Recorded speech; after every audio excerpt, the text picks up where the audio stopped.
الرحمن الرحيم الصلاة والسلام على سيد المرسلين وعلى آله وصحبه أجمعين Bangladesh Jamaat Islami জগদ্দুয়ার union শাখা কর্তৃক আয়োজিত আজকের এই সমাবেশের সম্মানিত প্রধান অতিথি বাংলাদেশ জামাত ইসলামী লালমনিরহাট জেলা শাখার সংগ্রামী আমির মজলুম জননেতা অধ্যাপক আতাউর রহমান ভাই, বিশেষ অতিথি হিসাবে উপস্থিত আছেন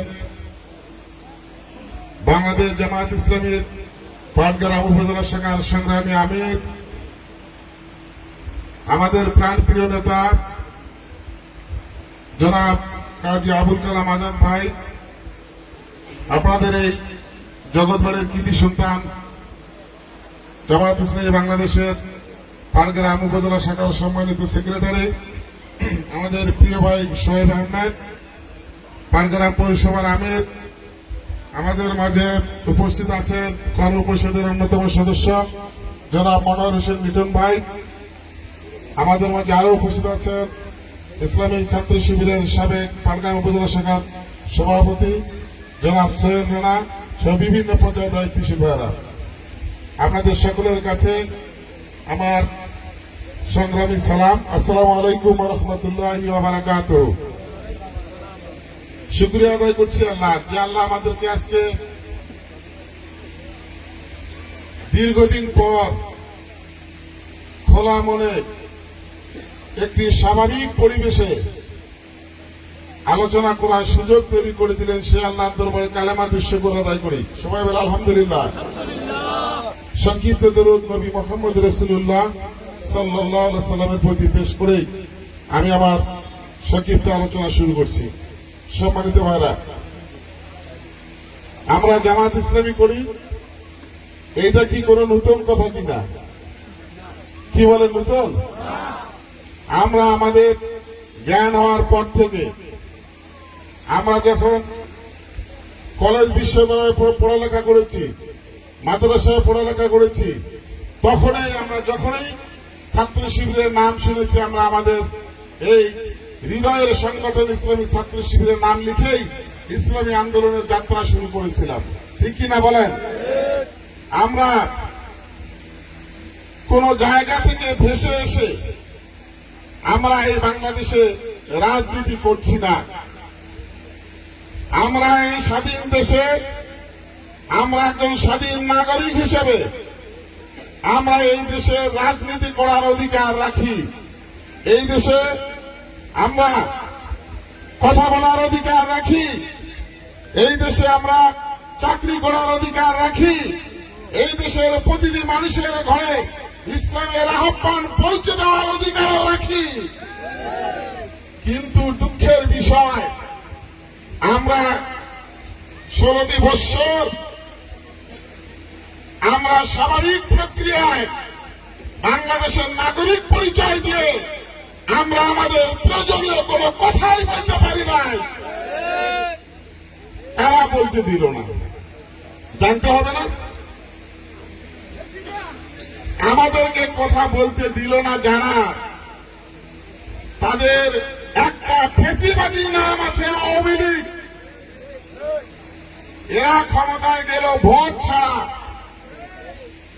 আওয়ামী লীগ কখনোই নির্বাচিত সংসদ সদস্যরা ছিল না। এরা ভোট চুরি করে, ভোট ডাকাতি করে, ভোট সেন্টারে রাঠিয়াল বাহিনী বসে দিয়ে ভোটারদেরকে পিটিয়ে তছনছ করে তারা এমপি নির্বাচিত হয়েছিল। আচ্ছা বলেন তো, আপনার ভোট আপনি দিবেন, আমার ভোট আমি দিব, এই পরিবেশ ছিল? আওয়ামী লীগ জানত যে তারা স্বাভাবিকভাবে জনগণকে ভোট সেন্টারে যাইতে দিলে জনগণ আওয়ামী লীগকে ভোট দিবে না। এই জন্য তারা বাংলাদেশকে বাকশাল কায়েম করার জন্য আমার পাশের দেশের সহযোগিতায় ভোটারদেরকে ভোট সেন্টারে যাইতে না দিয়ে এরা নির্বাচন করে এরা গদিতে গিয়ে দেশ চালাইল। শুধু কি সংসদ সদস্যরা? এই আপনাদের এলাকা জামাই, কি বলেন? চিনেন নাই? এই আপনাদের এলাকার জামাই প্রথম উপজেলা নির্বাচন নির্বাচিত হয়েছিল এরশাদ হোসেন সাদী সাহেব, এই তার ক্ষমতার অপব্যবহার করে এই আপনাদের জামাই ইরশাদ হোসেন সাদীকে ক্ষমতায় বসতে দেয় নাই। ওই সময়ে আমার এই প্রাণ প্রিয় নেতা আতাউর রহমান উপজেলার ভাইস চেয়ারম্যান নির্বাচিত হয়েছিল। কিন্তু আপনারা কি দেখেছেন আমাদের আতাউর ভাইকে ওই চেয়ারে বসতে? তারা বসতে দেয় নাই। তারা ক্ষমতার অপব্যবহার করে, প্রশাসনকে ব্যবহার করে তারা আমাদের নির্বাচিত ভাইদেরকে ক্ষমতায় বসতে দেয় নাই। শুধু এরশাদ হোসেন সাজু আর আতাউর রহমান না, সারা বাংলাদেশে অসংখ্য উপজেলা চেয়ারম্যান আমাদের নির্বাচিত হয়েছিল। উপজেলা পরিষদের মহিলা আসনে আমাদের বোনেরা নির্বাচিত হয়েছিল। উপজেলা পরিষদে ভাইস চেয়ারম্যান নির্বাচিত হয়েছিল শত শত। তারা আমাদের ভাইদেরকে শপথও নিতে দেয় নাই। এই কুকর্ম করলো সারা দেশে তারা। কেন? কি অপরাধ ছিল? জামাত ইসলামের লোকেরা নির্বাচিত হওয়ার পরেও জনগণের কাছে যেতে পারবে না। কি অপরাধ করেছিল আমার আতাউর রহমান ভাই? কি অপরাধ করেছিল এরশাদ হোসেন সাজু মহোদয়? আজকে বলছি আমরা এতদিন বলতে পারি নাই, তারা আমাদেরকে বলতেও দেয় নাই। আজকে তারা আমাদেরকে বেজ্জতি করেছিল সেদিন। এখন তারা কি ইজ্জতের মধ্যে আছে না বেজ্জতি হয়েছে? আমি বলি ওই জগৎ ভাইয়ের জামাই, ওই বাবুল সাহেব, আপনি আমাদের নেতাদেরকে বেজ্জতি করেছেন। আপনাকে আল্লাহ বেজ্জতি করেছেন। আপনি আর স্বাভাবিক অবস্থায় নাই। আপনি আপনার চেয়ারে বসতে পারেন না। ওই যে কে যেন বলল যে বাংলাদেশে একটা মারাত্মক ইতিহাস পৃথিবীর মধ্যে হয়ে গেল। একই সাথে 10 মিনিটের মাথায় হাসিনা পালার সাথে সাথে আওয়ামী লীগ একদম কি মনে হয় যেন এই দেশটা সাবান টাবান দিয়ে ধুইয়া আওয়ামী লীগ মুক্ত করা হলো। ভাইরা, আমরা আওয়ামী লীগকে পালাইতে বলি নাই, আওয়ামী লীগকে লুকাতেও বলি নাই। আওয়ামী লীগ পালিয়েছে তাদের অপকর্মের জন্য, আওয়ামী লীগ ঘরে লুকিয়েছে তাদের অপকর্মের জন্য। এরা আমার প্রাণের ভাইদেরকে 2006 সালে ছাত্র শিবির এবং জামাত ইসলামের নেতাদেরকে শেষ করার জন্য ওই দিন পল্টনের ময়দানে লগি বৈঠা খেলেছিল, খেলে নাই? প্রকাশ্য দিবালোকে একটা মানুষকে লগি বৈঠা দিয়ে মারার মতো দুঃসাহস দেখিয়েছিল আওয়ামী লীগ। এমনি পালায় নাই, প্রশাসনও পালাইতে বলে নাই, সেনা প্রধানও পালাইতে বলে নাই। কেন পালালেন আপনারা? শুধু কি এই দুষ্কর্ম? এই যে যাদের কারণে আজকের প্রোগ্রাম সারা বাংলাদেশে ছাত্ররা তাদের ন্যায্য অধিকারের জন্য কোটা বিরোধী আন্দোলন করেছিল, বৈষম্য বিরোধী আন্দোলন করেছিল। আর এই শেখ হাসিনার পেটুয়া বাহিনী ছাত্রলীগের সোনার ছেলেরা অস্ত্র হাতে নিয়ে আমার এই ছাত্র ছাত্রী ভাই বোনদেরকে হাজার হাজার ভাইদেরকে ট্রান্সফার করে দিল। আজকে আমরা বলতে চাই, কাদের বুকে গুলি চালালেন আপনারা? ওটা তো আমার ভাই ছিল। ওই আবু সাইদ তো আমাদের ভাই, আবু সাইদ তো আমার দেশের সন্তান। কেন তাকে নির্মমভাবে গুলি করে হত্যা করা হলো? আবু সাইদের সাথে সারা বাংলাদেশে কয়েক হাজার ভাই বোনকে তারা হত্যা করলো। শুধু কি তাই? জামাত ইসলামীর কথা যদি আমরা বলি, ছাত্র শিবিরের নির্যাতনের কথা যদি বলি, আর এই নির্যাতনের যদি প্রতিশোধ জামাত শিবির নিত, ভাইরা আওয়ামী লীগের লোককে ঘরের মধ্যে প্রসাব করতে হইতো, বের হওয়া লাগতো না। এই যে সোয়েবকে থানায় গ্রেপ্তার করে তাকে মৃত্যুর পর্যায়ে নিয়ে গিয়েছিল তারা, আপনাদের এই সন্তানকে। আতাউর ভাইকে রিমান্ডে আনা হলো, আমাদেরকেও রিমান্ডে আনছিল। বলেন তো রিমান্ডের কাজটা কার? পুলিশের কিনা? বলেন না কেন? এই কাজটা ছিল প্রশাসনের। কিন্তু আওয়ামী লীগের ভাইরা আমাদের প্রতি এত দরদ, আপনারা তারুর ভাইকে ঢুকার পরে আপনারা আওয়ামী লীগের নেতারা চলে গেল থানায়। আরে কি শাস্তি দিবে, রিমান্ড কি হবে, এটা তো প্রশাসন দায়িত্ব নিয়েছে, আওয়ামী লীগের দায়িত্ব তো ছিল না। আপনারা থানায় গিয়ে আওয়ামী লীগের কি সাজা দিবে সেটা তারা প্রেসক্রিপশন লিখে এত অত্যাচার করেছে। ছাত্র শিবিরের কেন্দ্রীয় সভাপতি দেলোয়ারকে 63 দিন রিমান্ড দিয়েছিল। আমাদের প্রাণ প্রিয় নেতা ওই মাওলানা দেলোয়ার হোসেন সাইদিকে 63 দিন এই নিষ্পাপ মানুষটাকে তারা রিমান্ডে নিয়ে মৃত্যুর কাছে ঝুঁকি নিয়েছিল তারা। আজকে এই অবস্থায় আমরা আজকে আপনাদের কাছে একটা আহ্বান জানাতে চাই, এই পরিবেশ এখন নাই, আওয়ামী লীগ নাই এই কথা বলা যাবে না। আমি এটি বলতে নারাজ, এরা ঘাপটি মেরে আছে, সুযোগ পাইলে আওয়ামী লীগ বেরিয়ে আসবে কিনা বলেন তো। আমি জামাত শিবিরের ভাইদেরকে প্রশ্ন করি, যদি কোন দুষ্টামি বদমাশি দুরাচারী করার জন্য আওয়ামী লীগ বের হয় তাহলে আমরা এটি করতে দিব নাকি? আমরা সাবধান বাণী উচ্চারণ করছি, আওয়ামী লীগের ভাইরা ঘরে আছেন, ভালো থাকেন। যদি কোন ধরনের জামাত শিবির বাংলাদেশের কোন নাগরিকের গায়ে আপনাদের আরেকবার হাত পড়ে, সেই হাত আমরা ভেঙে চুরমার করে দেব। বাংলাদেশে এই সুযোগ দেওয়া যাবে না, জানে কি আর দেওয়া যায় না। কারণ তারা বাংলাদেশ থেকে লুটে ফুটে খাইল, ব্যাংক শেষ, বিমা শেষ, ব্যবসা শেষ, করতে করতে দরবেশ বাবা দাড়িও শেষ। কি আছে এই দরবেশ, এই দুরাচার, এর অসংখ্য নারী কেলেঙ্কারির সাথে জড়িত। এই বদমাসটা চেয়ারে বসে আছে, সবচেয়ে বড় চেয়ারে ছিল, কি বলেন? এইটা এত লুট করলো দেশের টাকা, এইটা পালিয়ে যাওয়ার সময় দাড়ি টাড়ি ছিলিয়া কি সন্ন্যাসী সাজিয়েছে, সাজিয়া পালে যায়। ধরা পড়ছে স্বরাষ্ট্রমন্ত্রী,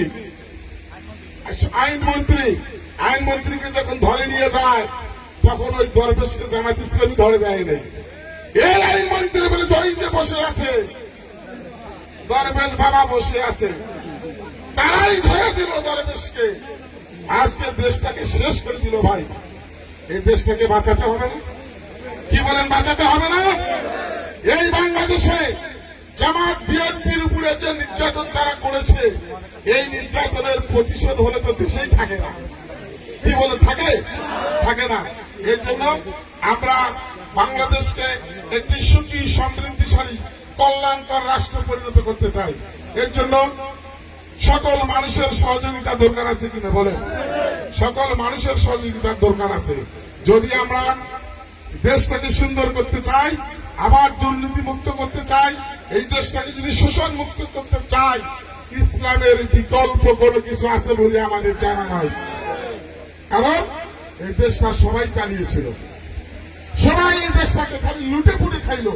কেউ দেশের হয় না, সবাই নিজের জন্য হয়। আজকে আওয়ামী লীগ কোটি কোটি টাকার, আমাদের পাটগ্রামের কিছু নেতা বাড়ি ঘর নাই। আমরা আজকে এক জায়গায় গেছিলাম, এক প্রোগ্রামে গেছিলাম জমলায়, এক নেতার গল্প শুনি তো আমাদেরকে সিটফেটাং হওয়া লাগে। এখন পর্যন্ত নাকি তার বাড়িতে প্রায় 1 কোটি টাকার পাওনাদার বাড়িতে গেছে, 1 কোটি। আর সম্পদ যেখানে সেখানে এরা ভূমিদস্যু ছিল। এই ভূমিদস্যুরা যেখানেই গেছে সেখানে ভূমি দখল করেছে। আমরা টুকটাক 5 তারিখের পরে কিছু বিচার আমাদের কাছে যাচ্ছে, কিছু বিচার যেগুলো যাচ্ছে, ভাই কি বিচার করব আমরা? বিচার করতে গিয়ে দুই পক্ষের কাছে এই পাশে 2 লাখ, ওই পাশে 2 লাখ। কি বলেন? দুই পক্ষে টাকা গ্রহণ করছে, তারা টাকা গ্রহণ করিয়ে বিচার হয় নাই।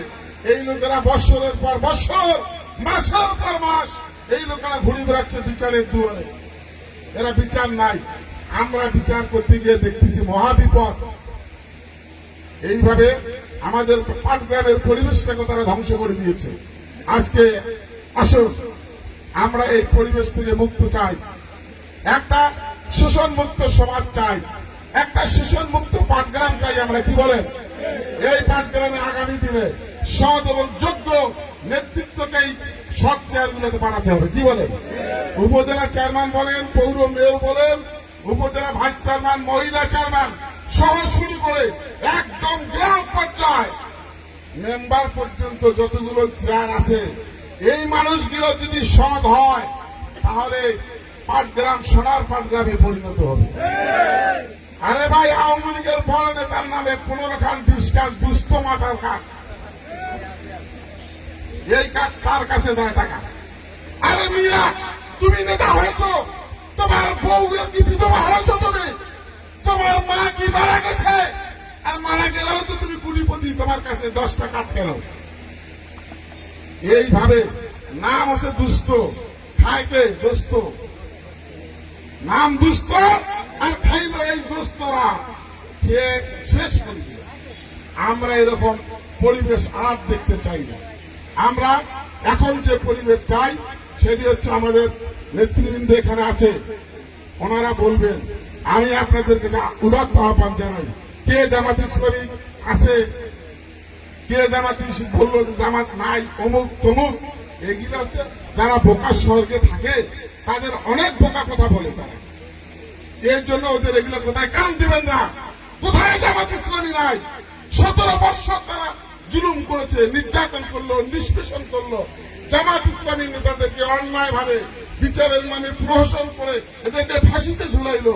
তারপরেও যদি ওরা বলে যে এখন দেশের পরিস্থিতি জেনে যদি বলে যে জামাত নাই, তা ওই বেচারা বলতে থাকুক, পাগলামি করতেই থাক, আমরা তাদেরকে কথাগুলো বলতে দেন। আমরা আসুন, এই যে আমার পাশে এখানে একজন আপনাদের ইউনিয়নের সভাপতি ভাই, তার উপর জুলুম হয় নাই, তার উপর নির্যাতন হয় নাই, এরকম আলেম মানুষের গায়ে ওরা হাত দিয়েছিল, তাই নাই? আমরা দোয়া করি, আমরা একবারের জন্য এই আমিরুলের উপর যারা জুলুম করেছে আমরা প্রতিশোধ নিয়ে নিই, কিন্তু আমাদের প্রতিশোধ নেওয়ার ক্ষমতা নাই, নাই।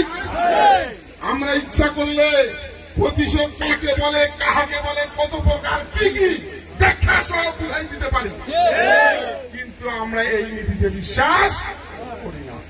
আল্লাহ পাক আমাদেরকে সকলকে সুন্দর রাখুক, সুস্থ রাখুক। আগামী দিনে বাংলাদেশকে একটি কল্যাণকর ইসলামী রাষ্ট্র তৈরি করার জন্য যে ধরনের পরিবেশ আমাদেরকে আল্লাহ দিয়েছেন, এই পরিবেশকে কাজে লাগার জন্য আপনাদের সকলকে উদাত্ত আহ্বান জানিয়ে আজকে আমি আমার কথা শেষ করছি। আল্লাহ হাফেজ। বাংলাদেশ জিন্দাবাদ, বাংলাদেশ জামাত ইসলামী জিন্দাবাদ।